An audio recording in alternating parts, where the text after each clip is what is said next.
Bob Dylan's story begins not with fame, but with a spark, a restless young man chasing truth through sound.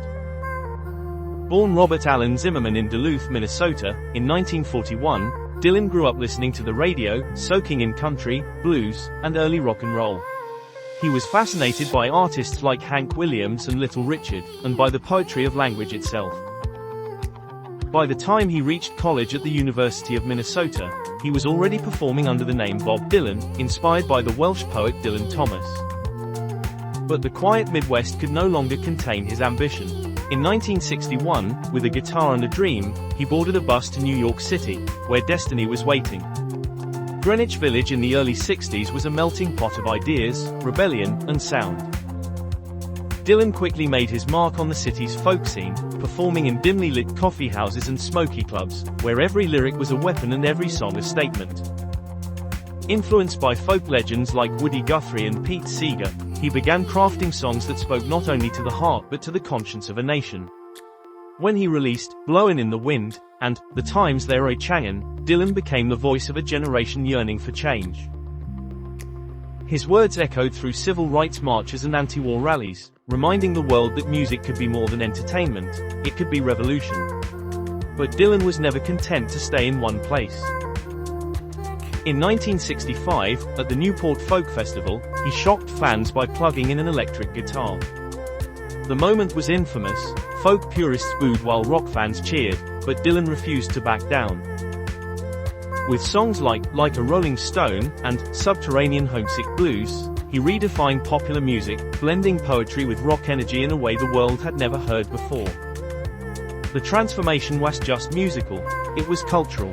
Dylan became a symbol of artistic courage, a man unafraid to evolve, no matter the cost. As the years went on, Dylan's creativity seemed endless. After a serious motorcycle accident in 1966, he retreated from the public eye to Woodstock, where he wrote and recorded some of his most introspective work.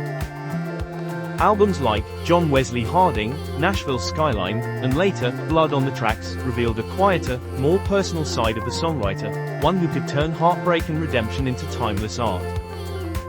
Through the 1970s and 1980s, Dylan continued to surprise audiences, from his country influences to his unexpected spiritual awakening. His gospel albums, including Slow Train Coming, showed a man still searching for truth, still unwilling to simply repeat his past. Dylan's later career became a journey of endless reinvention. His never-ending tour saw him performing hundreds of shows around the world, his voice weathered but his spirit undiminished.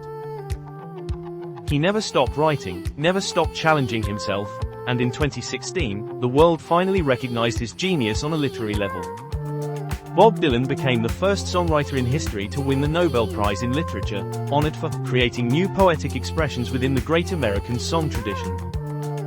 It was a moment that validated what fans had always known. Dylan's lyrics were literature, his music was art, and his influence was immeasurable. Today, Bob Dylan stands as one of the most transformative figures in modern music, a poet, a rebel, a storyteller. His songs have inspired countless artists, from Bruce Springsteen and U2 to Ed Sheeran and beyond. Decades after he first strummed his guitar in Greenwich Village, his words still resonate, timeless, raw, and full of truth.